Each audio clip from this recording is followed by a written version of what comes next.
할렐루야. 오늘도 참으로 복된 날입니다. 자, 오늘이 무슨 날이죠? 네. 사순절 첫 번째 날이죠. 사순절은 무엇일까요? 부활주일 전 주일을 뺀 40일 동안을 사순절로 지키고 있습니다. 자, 부활주일이 정한 기준이 뭔지 아시죠? 자, 춘분이라고 하는 그런 절기가 있죠. 춘분은 밤과 낮의 길이가 같은 날이라고 합니다. 그래서 춘분을 지난 보름달이 뜨고 그 다음 주일을 부활주일로 정하여 지키고 있습니다. 의미는 그럼 뭘까요?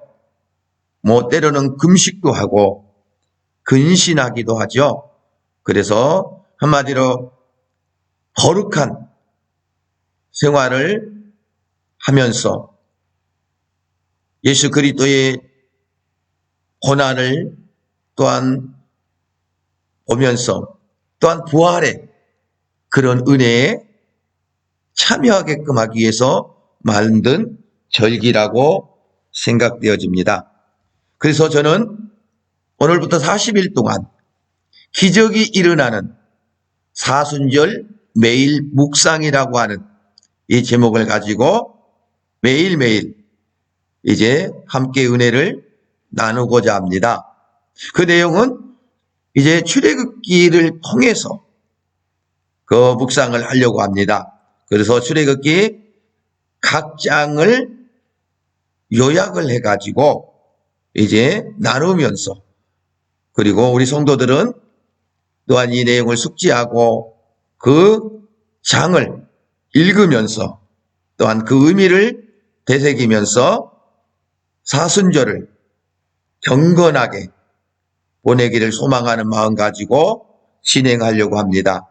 조금 힘드시더라도 따라오시면 이번 기회에 출애굽기 전체를 통찰할 수 있는 눈이 열려질 것이고 그 안에 있는 하나님의 놀라운 비밀을 경험하고 또한 체험하고 그래서 하나님의 놀라운 또한 은혜를 크게 느낄 수 있는 기회가 될 것입니다.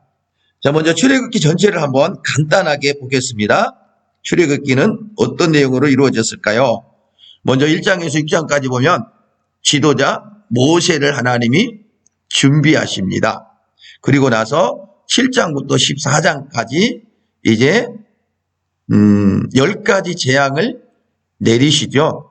그리고 나서 출애굽을 시키는데 홍해의 기적을 통해서 또한 애굽 사람들을 죽이기도 하지만 이스라엘 백성들에게는 또한 기적을 경험하게 만드는 큰 사건이죠. 그 다음에 광야를 지나서 시내산에 도착해서 하나님이 주신 것은 두 가지입니다. 법입니다. 십계명과 율례들을 주시죠. 자, 그리고 나서 두 번째가 성막제도입니다.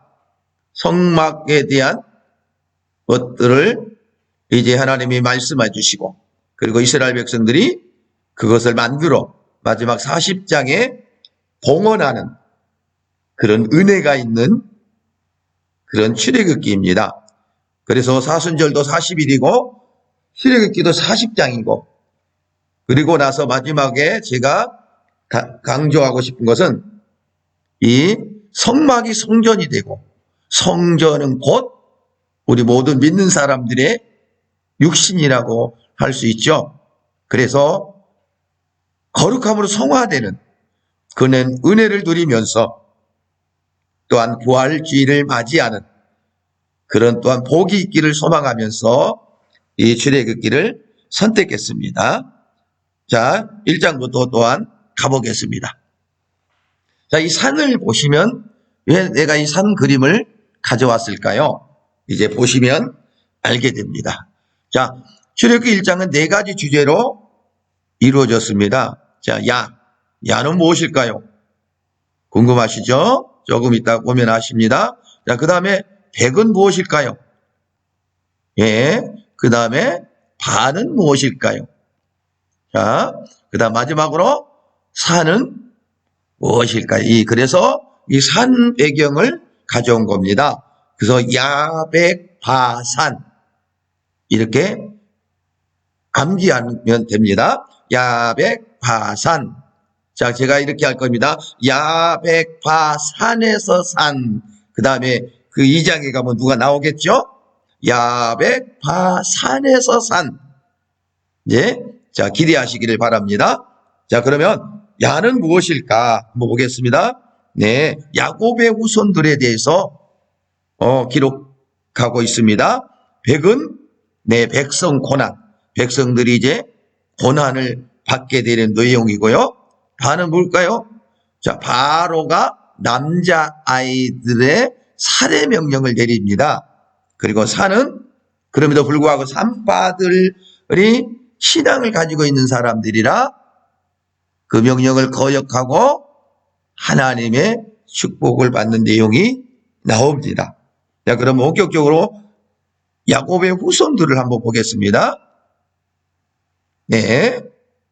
야곱의 후손들 쭉 볼까요? 자, 루벤. 큰아들이죠. 시므온, 레위, 유다. 그 다음에 누가 나올까요? 네. 이사갈, 스불론, 베냐민. 자, 세 번째로 단, 납달리, 갓, 아셈. 한 사람이 빠진 것 같죠? 네. 요셉이 빠졌죠. 그래서 70인과 요셉. 자, 제가 성경 순서대로 이렇게 정리를 해봤습니다. 그래서 70인과 요셉 모두가 다 죽었다라고 합니다. 그래서 이 야곱의 후손들을 좀 더 잘 알고 싶다면 족보 강의를 들으시면 유익이 될 것입니다. 자, 두 번째로 넘어가겠습니다. 자, 그래서 백성 고난에 대해서 한번 살펴보겠습니다. 첫 번째로 상황을 보면 요셉을 알지 못하는 세 왕이 일어나 다스리게 됩니다. 자, 요셉을 알지 못했다는 건 뭘 의미할까요? 예, 하나님을 알지 못하고 하나님을 두려워하지 아니한 왕이라 라고 생각하면 되겠습니다. 두 번째로 이유를 보면 이스라엘 자손이 너무나 강하고 많아집니다. 번성하게 되는 것입니다. 그러니까 이스라엘 자손들이 많아지면 어떤 위험에 처할까요? 예, 반역을 할까 봐서 이제 바로 왕이 걱정을 하게 된 것이죠. 그래가지고 이제 백성에게 고난을 줍니다. 그래서 방법이 뭐냐? 무거운 짐을 지워 괴롭게 합니다. 그래서 곡고성 비돔과 라암셋을 건축하게 만드는 거죠. 그러면 이제 힘드니까, 괴로우니까 이제 일찍 잠자리에 들게 되고 그렇게 되면 자손들이 번성할 수 없을 것이다 라고 하는 생각을 가지고 이 방법을 선택한 것 같습니다.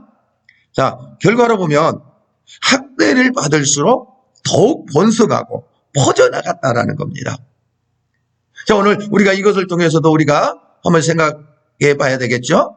하나님을 알지 못하는 수많은 사람들이 교회를 박해하고 또한 교회를 핍박하고 그래서 교회 번성을 막으려고 하는 그 계략 속에서 엄청난 교회들이 어려움을 당하고 있죠? 이럴 때일수록 하나님을 바라보고 하나님을 의지하게 되면 오히려 더 번성하게 되고 더 왕성하게 되리라 믿습니다. 그 은혜가 있기를 축복합니다. 자, 그 다음 주제를 보겠습니다. 예. 자, 바로의 남자아이 살해 명령입니다. 아, 이제는 안 되겠다. 그럼 남자만 없어지면 되겠다. 해가지고 이제 명령을 내리는 거죠. 자, 대상은 누굴까요? 네, 히브리 여인 시브라와 부하입니다. 이들은 산파죠. 자, 이들에게 남자아이가 나면 어떻게 하라? 예, 죽이고 딸이 나면 살리라. 그럽니다. 자, 이 명령이 주어졌어요. 자, 나에게 이런 명령이 주어졌다면 나는 어떻게 할 수 있을까요? 자, 한번 보겠습니다. 이 여인들은 어떻게 했는가 한번 보겠습니다. 자, 산파들의 신앙과 축복을 봅니다. 자, 신앙을 보실까요? 이 산파들은 하나님을 두려워했다는 겁니다. 그래서 왕의 명을 어기고 살립니다. 남자아이가 낳았음에도 불구하고 살려주죠. 자, 하나님을 두려워하고 왕의 명령을 어겼다. 자, 베드로가 고백했던 것도 우리가 한번 생각할 수 있죠? 야, 내가 너희들 말 듣는 게 옳으냐? 하나님 말을 듣는 게 옳으냐? 바울도 그랬죠? 야, 내가 너희들을 통해서 기쁨을 얻으랴? 하나님께로부터 기쁨을 얻으랴? 자, 오늘 우리도 한번 결단을 해야 될 것입니다. 하나님을 두려워하는. 그래서 우리가 무엇인가 선택할 때 하나님 뜻대로 선택하는 그런 은혜가 있어야 될 것입니다. 자, 그래서 왕이 와서 질문합니다. 야, 어찌하여 남자 아기들을 살렸느냐? 내가 죽이라고 명령하지 아니했느냐? 얼마나 위협적인 말입니까? 근데 이 여인들에게 하나님의 은혜가 임하죠. 지혜가 임하죠. 대답을 합니다. 히브리 여인들은 건장합니다. 그래서 우리가 가기 전에 이미 해산을 다 해버립니다. 근데 어떻게 하겠습니까? 라고 대답을 하는 것이죠. 자, 그래서 이제 이들에게 이제 임하는 결과를 한번 볼까요? 자, 하나님께서 은혜를 베푸십니다. 그래서 번성하게 합니다. 매우 강하게 하십니다. 그래서 여호와를 경외함으로, 하나님을 경외함으로 집안을 흥왕하게 했다라고 기록되어 있습니다. 여러분, 우리도 하나님의 말씀을 선택함으로 말미암아 하나님의 은혜 속에서, 하나님의 축복 속에서 번성하고 더 강해질 수가 있는 것입니다. 더 흥황할 수가 있는 것입니다. 이 사순절 동안에 내가 어떤 것을 선택해 가지고 어떻게 살아야 될 것인가, 이것은 각 개인의 몫입니다.